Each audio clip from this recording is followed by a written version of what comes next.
3 days after the attack, the dark emptiness of space above Nexus 7 filled with ships. They appeared one after another, jumping in from faster-than-light travel. Large consortium defense vessels with powerful weapons, Earth military ships bristling with missile launchers, medical ships with red crosses painted on their hulls. Help had finally arrived. The ships moved into position around the moon. Some launched smaller craft that headed down to the surface. Others maintained a defensive formation, scanning for any sign of the attacking Talic vessel. But Commander Vex's ship was long gone. It had fled the system hours after the attack when its sensors detected the approaching rescue fleet. On the surface of Nexus 7, what remained of New Horizon settlement was barely recognizable. Domes were broken. Buildings had collapsed. Fires had burned through entire sections before emergency systems finally contained them. Yet among the ruins, there were survivors. In the underground emergency bunkers, groups of settlers, both human and alien, had waited out the attack. In the few intact buildings, the injured were being treated with limited supplies. And in the hills beyond the settlement, the emergency shuttles had landed safely, protecting hundreds who had managed to evacuate. Among these survivors were Nari and Hana Kim. Nari worked tirelessly in a makeshift medical center, set up in one of the shuttles. Her medical skills were desperately needed. She moved from patient to patient, treating burns, setting broken bones, and comforting the injured, all while carrying her own deep pain. She had heard about Jaiho's sacrifice from Doyen, who had survived, despite serious injuries. Doyen told her how Jiho had gone to find Hana, how he had used his administrator's override to seal sections, and how emergency decompression had been triggered in the area where he was last seen. Nari kept working. It was the only way she could cope with her grief. Hana sat quietly on a crate outside the shuttle, watching the rescue ships landing. She had not spoken much since reaching safety. The memory of her father's last words played over and over in her mind. "I love you and your mother more than anything." A tall man in an Earth military uniform approached her. He crouched down to her eye level. "Are you Hana Kim?" he asked gently. She nodded. "My name is Captain Lee. I need to ask you some questions about what happened. Is that okay?" Hana nodded again. The captain sat beside her on the crate. "Can you tell me how you got to the emergency shuttle?" he asked. Slowly, in a quiet voice, Hana told him everything. She described how her class had been evacuated when the attack began, how she got separated during an explosion, and how she hid in the maintenance shafts like her father had taught her. Then she told him about her father, finding her, about the Talic soldiers, and about his final stand to save her. "He wasn't a soldier," she explained, her young face serious despite her tears. "He was just my dad." Captain Lee listened carefully, recording her words. When she finished, he thanked her and left to talk with other survivors. What Hana didn't know was that her story was being shared with every ship in the rescue fleet. It was being transmitted back to Earth and to the consortium headquarters. The tale of Administrator Jiho Kim, who gave his life protecting his child from alien attackers, was spreading rapidly. 1 week later, a special meeting was called. Leaders from Earth and the consortium gathered on the largest ship in orbit around Nexus 7. They met to discuss what had happened and what should be done next. "This attack was carried out by rogue elements," the Talic High Commander insisted. "Commander Vex acted without authorization. The Talic government denounces his actions completely." The Earth representatives nodded, accepting this. They knew that blaming an entire species for the actions of a few would only lead to more conflict. "The important question now is what we do next," said the Earth ambassador. "Do we abandon Nexus 7, or do we rebuild?" There was silence as everyone considered this question. Rebuilding would be expensive and dangerous. Commander Vex was still out there somewhere with his battlecruiser. He might return, or others might follow his example. Then the doors opened, and a small figure entered the room. It was Hana, accompanied by her mother Nari. They had been invited to share their perspective as survivors. "Before we decide," said the Earth ambassador, "we should hear from those most affected by this tragedy." Nari spoke first, her voice steady despite her grief. My husband believed in what we were building on Nexus 7, a place where humans and aliens could live and work together. He died protecting that vision as much as he died protecting our daughter. Then Hannah stepped forward. She carried something in her hand, her father's administrator's override key, recovered from the ruins.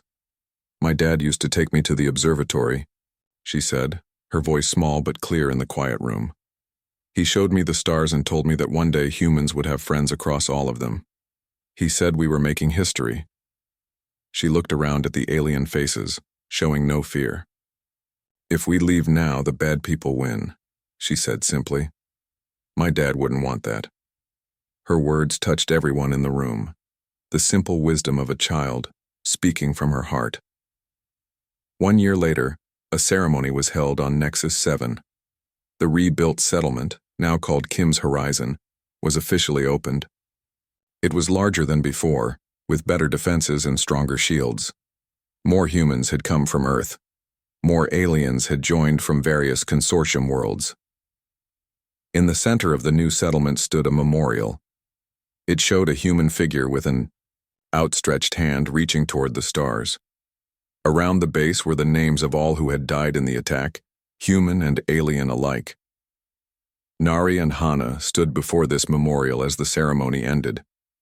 Hannah wore her father's override key as a pendant around her neck. She was taller now, her face a little older than her 10 years. Ships from many worlds filled the sky above them, here for the memorial ceremony. Representatives from a dozen species had come to honor the dead and celebrate the new beginning. Your father was right, Nari told her daughter, putting an arm around her shoulders. Humans do have friends among the stars now. Hannah nodded, her hand closing around the key pendant. And they know we'll die to protect what matters, she replied. High above, in orbit around Nexus 7, a consortium defense fleet maintained a permanent watch. The attack on New Horizon had changed things throughout known space. It had shown both the vulnerability of peaceful settlements and the strength of those who would defend them. Commander Vex had been captured 2 months after the attack. His own crew had turned against him when they learned the full story of what he had done. Across the consortium and beyond, the attack on Nexus 7 became known not as a story of human weakness, but as the moment when the galaxy learned what humans were willing to sacrifice for their children and for the future they believed in. Every year on the anniversary of the attack, people throughout settled space observed a day of remembrance. They told the story of Administrator Jiho Kim, a normal, human who died so his child could live, a simple act of love that had changed the course of history. And in the observatory dome of Kim's Horizon, where a father had once taught his daughter about the stars, a new generation of children, human and alien alike, now gathered to learn about the universe that awaited them. Hannah sometimes joined them there, sharing her father's dream of friendship among the stars. She would touch the key around her neck and remember his words. I love you, he had said. And in saving her, he had saved much more than one child's life. He had shown the galaxy what it meant to be human. Admiral Taewoo Kim stood tall on the bridge of Earth's main space station. He had worked for the Earth Defense Force for 30 years. He had seen many problems come and go, but nothing had prepared him for what was happening now. Sir? Unknown. Ships coming near the moon. We don't know what they are or what they want, said the young officer at the radar screen. The big room went quiet. People stopped typing and talking. For hundreds of years, humans had wondered if they were alone in space. They had sent messages to the stars. They had sent robots to nearby planets. Now, without any warning, aliens were here. Show me, Taewoo said calmly. Though his heart beat faster, the main screen turned on. It showed 27 black ships, moving together. The ships were smooth and dark. They seemed to eat light instead of reflecting it. They moved perfectly together like they were dancing. There were no engines or weapons that anyone could see. Sir, they're sending us a message on all channels, said Ji-Eun Park, the woman who handled communications. Let's hear it, Taewoo said. The alien that appeared on the screen had 2 legs but was clearly not human. Its skin was light purple. It had a long head, and 4 black eyes that blinked at different times. When it spoke, its thin mouth barely moved. A machine changed, its clicks and whistles into words humans could understand. People of Earth, I am Zorix from the Galactic Confederation. We have been watching your world for some time. We want you to join our group of planets.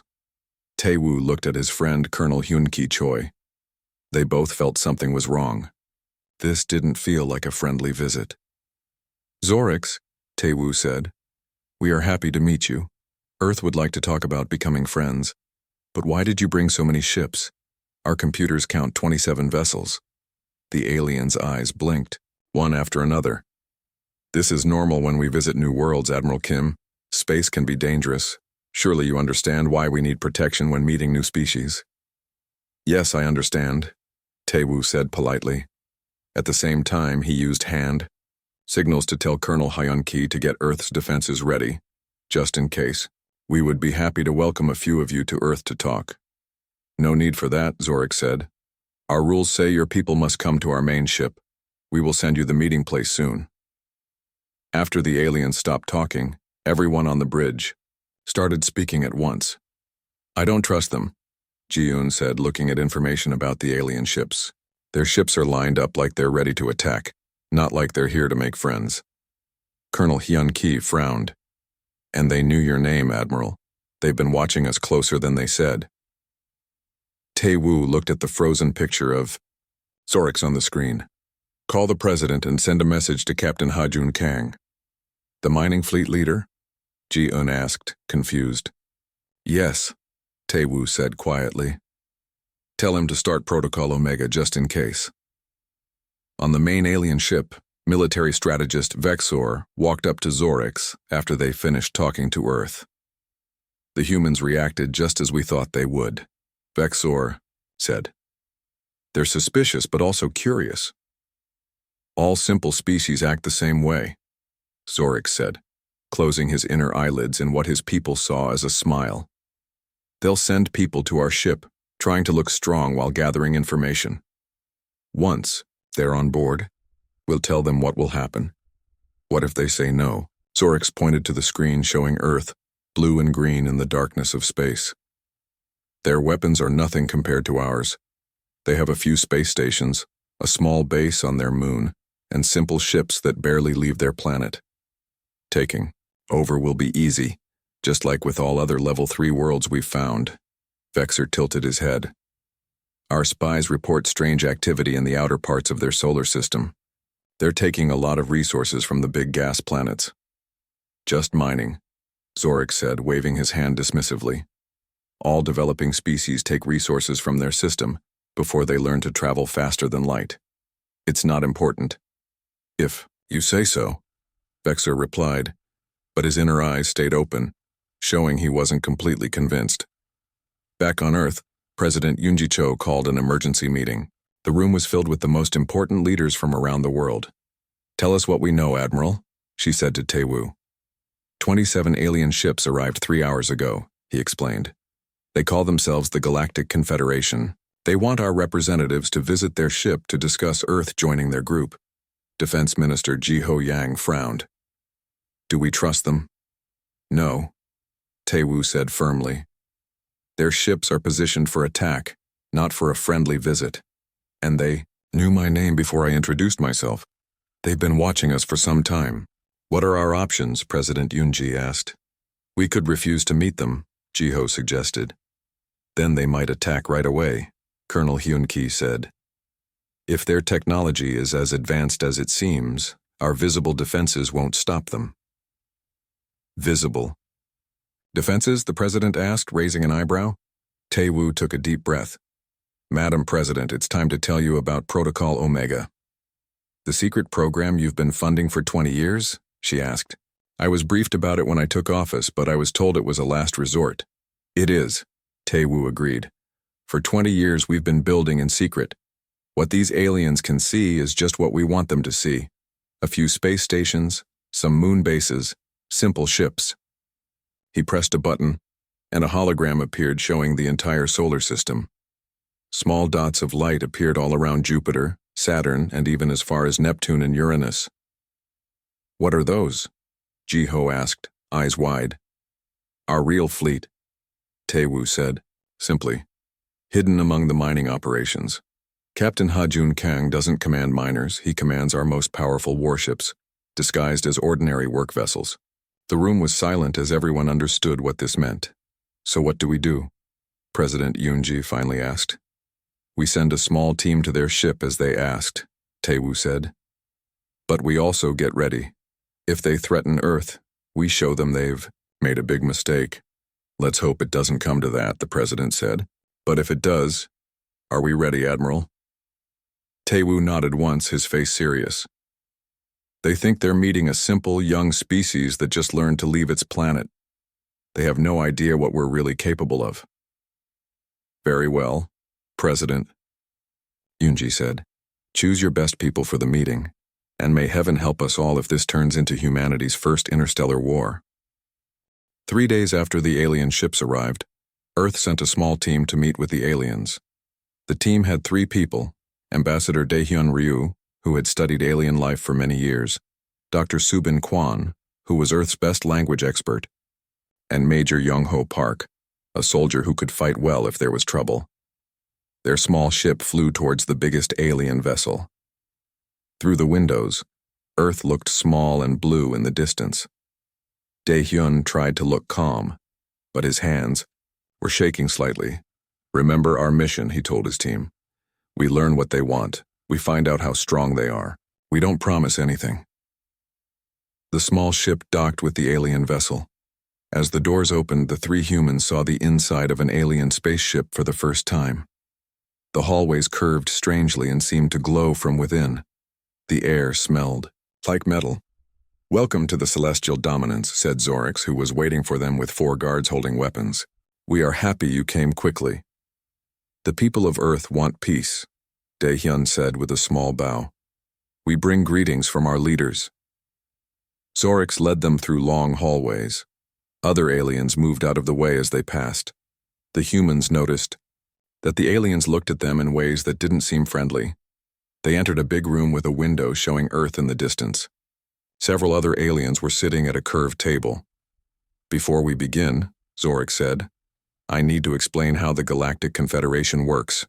We group different species based on how advanced they are, what resources they have, and how useful they could be to us. Dr. Subin turned on her translation device, not fully trusting the alien's translator. Major Young-ho stayed standing while the others sat down, his eyes always watching for danger. How do you see Earth? Daehyun asked. A short gray alien with 6 fingers answered. Your planet is level 3, subcategory B. This means you are still developing with some good resources, but not many. Your plants and animals are interesting to us. I see, Daehyun said carefully. What happens to planets in this group? Zorix blinked his upper eyes. You get protected status. We will build a base in your system to watch over you, and make sure you follow our rules. Your military will be limited, but you'll get some of our technology.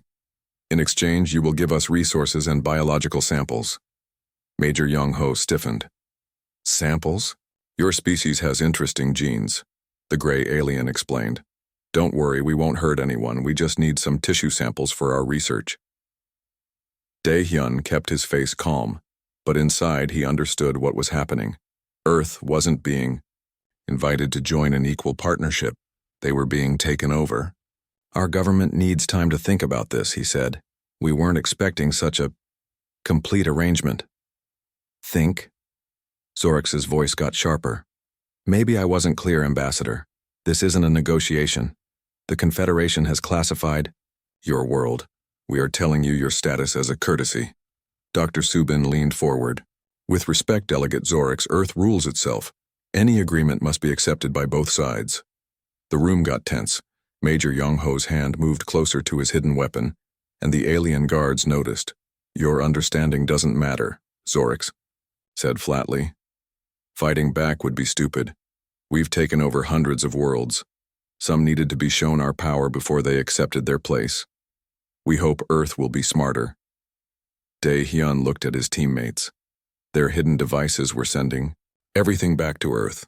We need time to tell our leaders about these terms. Very well, Zorix said.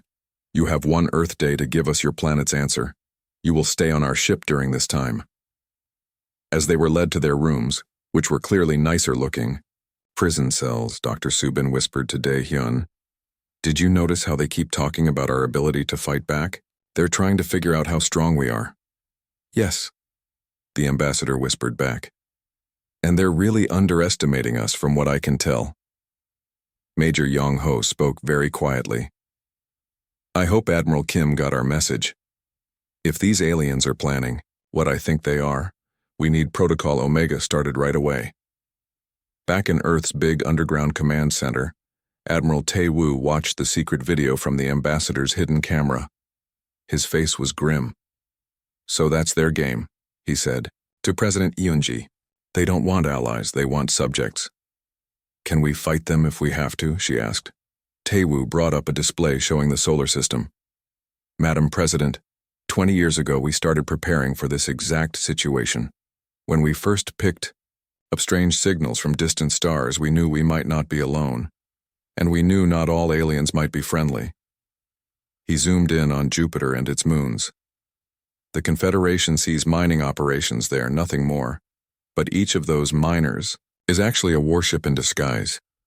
Captain Ha-jun Kang has our biggest fleet hidden among the moons of Jupiter." He moved the display to show Saturn, then Uranus and Neptune. "We have ships and weapons hidden throughout our solar system. The aliens have no idea." "How many ships?" Defense Minister Ji-ho asked. "Over 200 combat-ready vessels," Tae-woo said. "Plus defense platforms hidden on the far side of the Moon and Mars."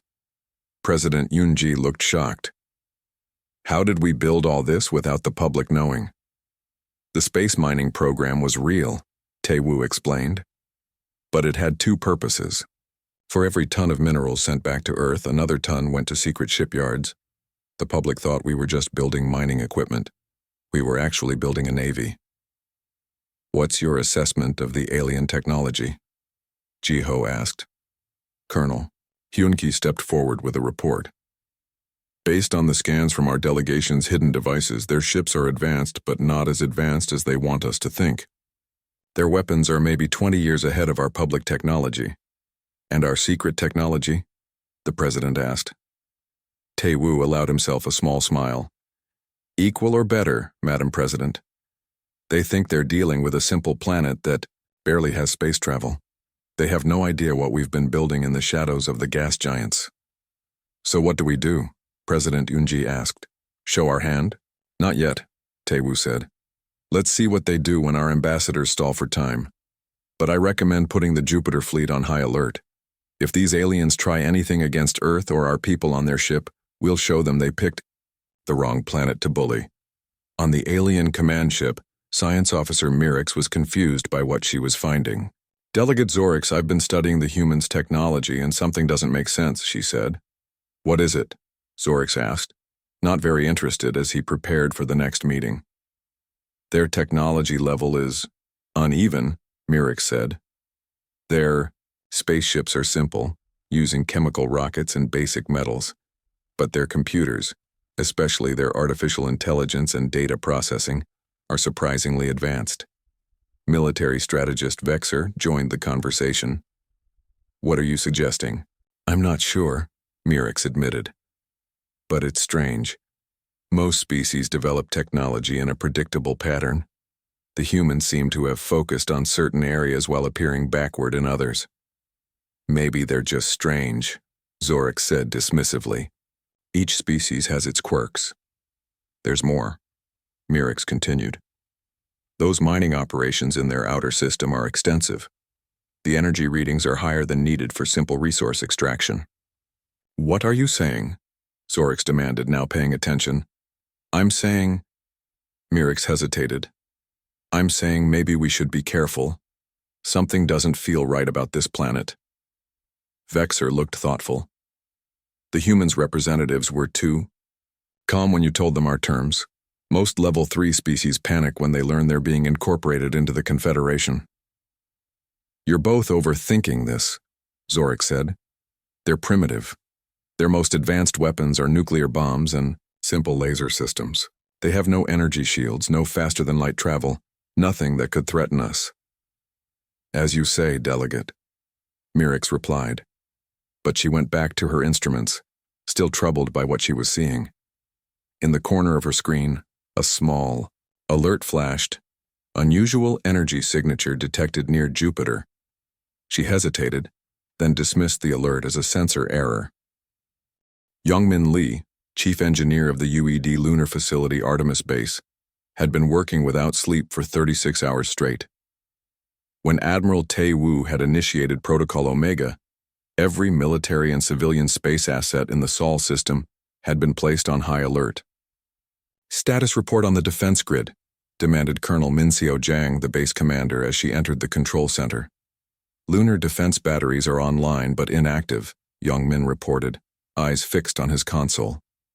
"Planetary shield generators are at standby capacity.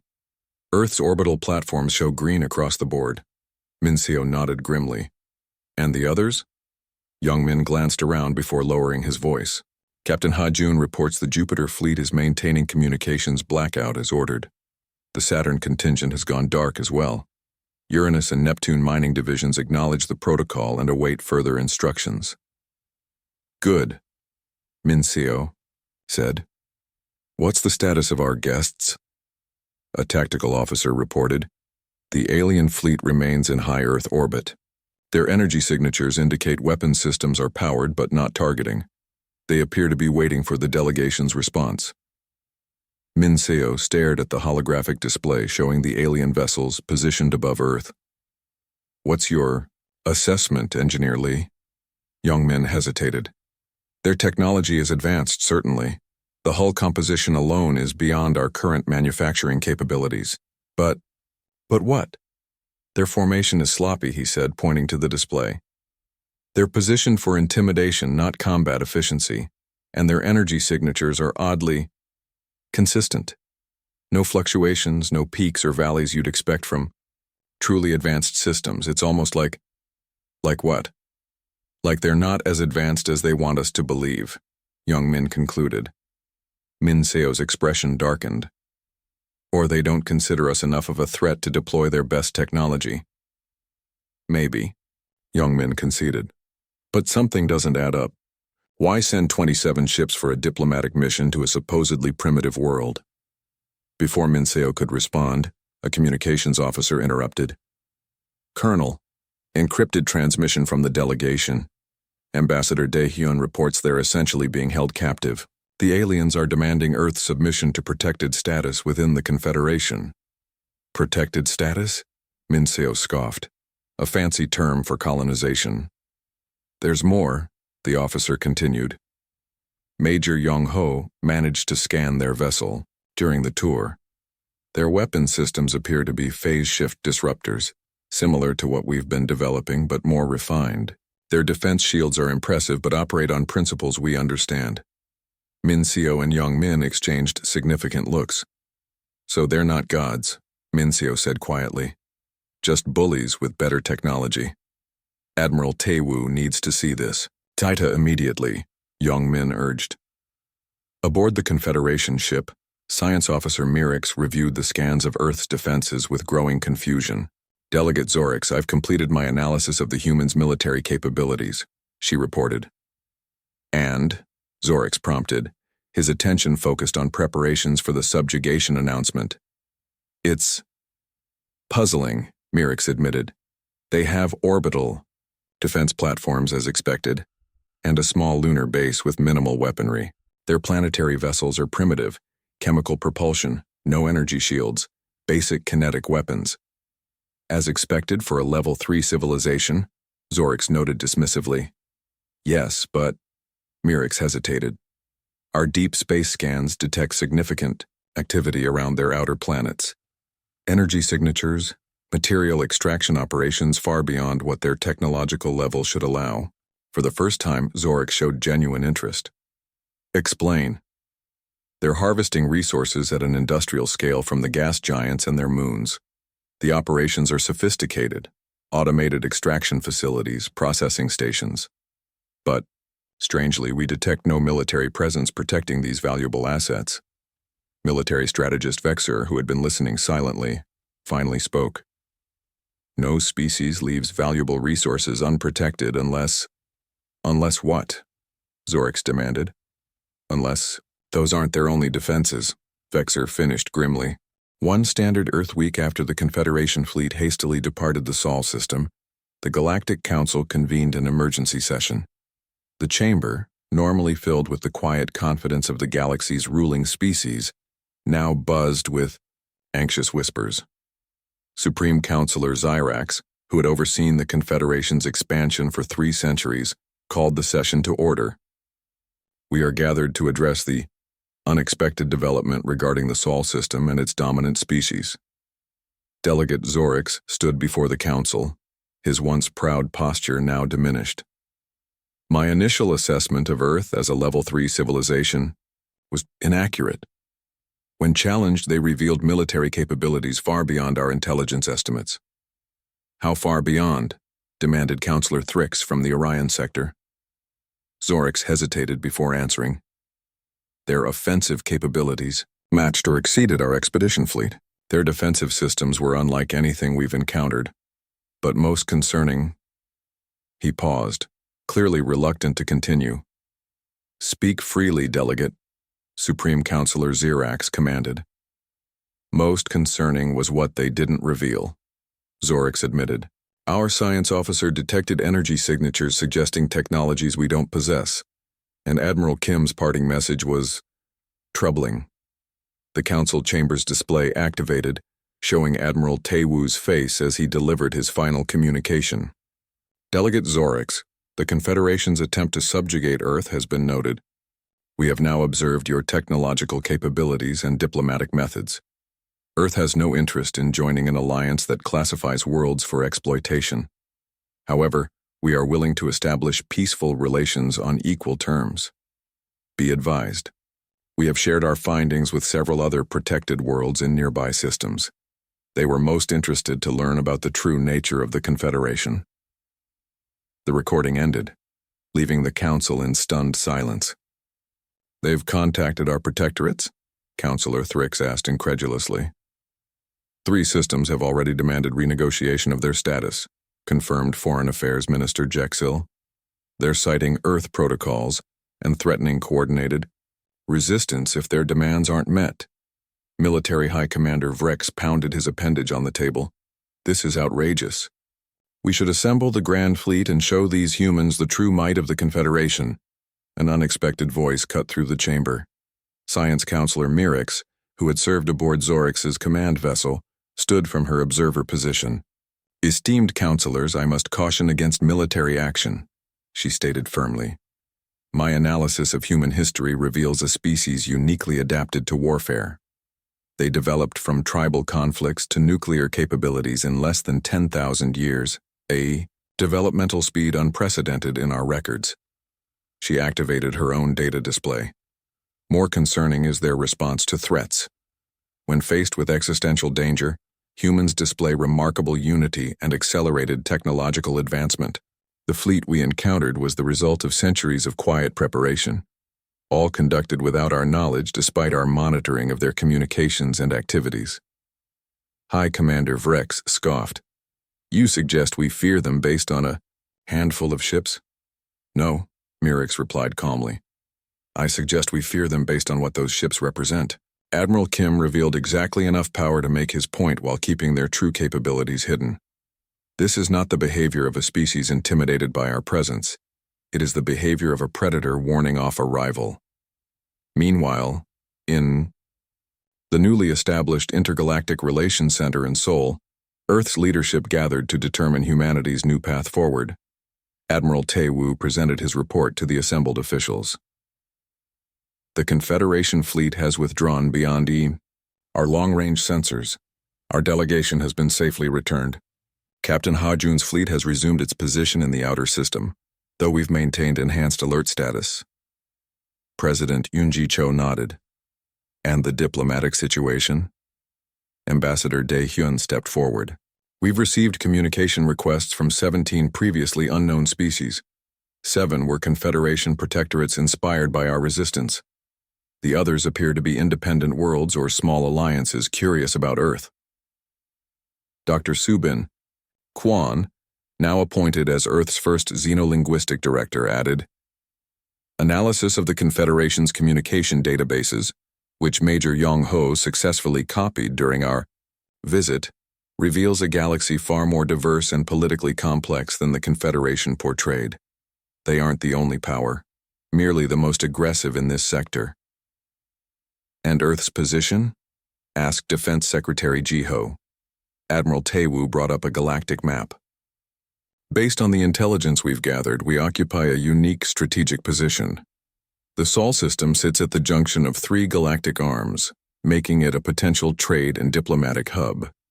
If we choose to reveal our faster-than-light capabilities, we could establish ourselves as a significant power virtually overnight." President Yoon-ji considered this carefully. "The question before us is not whether we can become a galactic power, but whether we should. For centuries we prepared in secret, unified by the possibility of hostile first contact. Now that it's happened, we face a new challenge, defining humanity's role in a much larger community." Ambassador Dae-hyun smiled slightly. "There's a certain irony here. The Confederation sought to classify and control us because they saw us as primitive.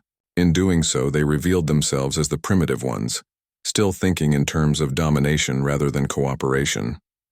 So what do we do?" asked Ji-ho. "Reveal our full capabilities? Join another alliance? Form our own?" President Yoon-ji rose from her seat and walked to the window overlooking the bustling city below, where citizens went about their daily lives, still processing the reality that they were not alone in the universe. "We do what humanity has always done when entering new territory," she said finally.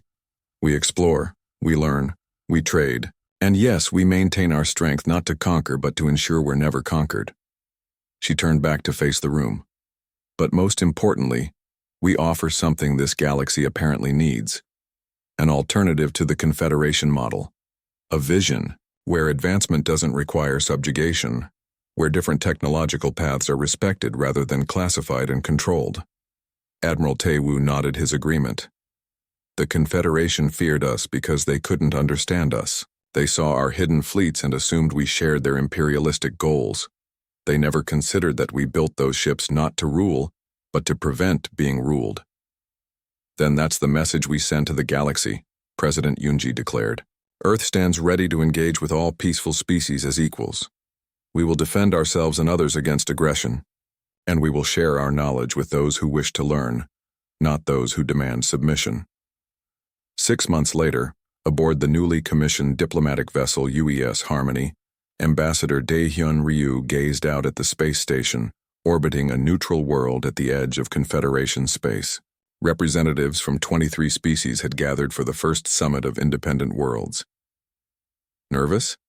asked Major Yong-ho, now serving as head of security for the diplomatic mission. "A little," Dae-hyun admitted. "It's not every day." "You help reshape galactic politics." Dr. Subin joined them, her translator device processing the dozens of languages being spoken on the approaching station.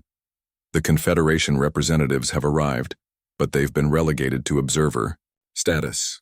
Quite a change from their previous position." "They're still dangerous," Yong-ho cautioned.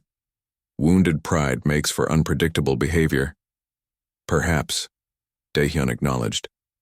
"But they've learned what the rest of the galaxy is now learning about humanity." "And what's that?" asked Subin. Dae-hyun smiled as the Harmony docked alongside vessels from across the galaxy, some advanced and sleek, others clearly developing but proud. "That Earth doesn't need to conquer to be strong. Our greatest power isn't in our hidden fleets or advanced technology. It's in our ability to unify despite our differences," Subin finished for him, "to prepare for centuries without losing our humanity." As the delegation prepared to disembark, a message arrived from Admiral Tae-woo back on Earth. "Delegation? Harmony. You are cleared to reveal Phase 2 capabilities as necessary during negotiations. Remember, our goal is peace through mutual respect, not fear, though if asked about our full military capacity." Dae-hyun read the last line and laughed softly. "What does it say?" Yong-ho asked. "It says, If pressed about our defensive capabilities, you are authorized to inform them. Those still aren't our warships.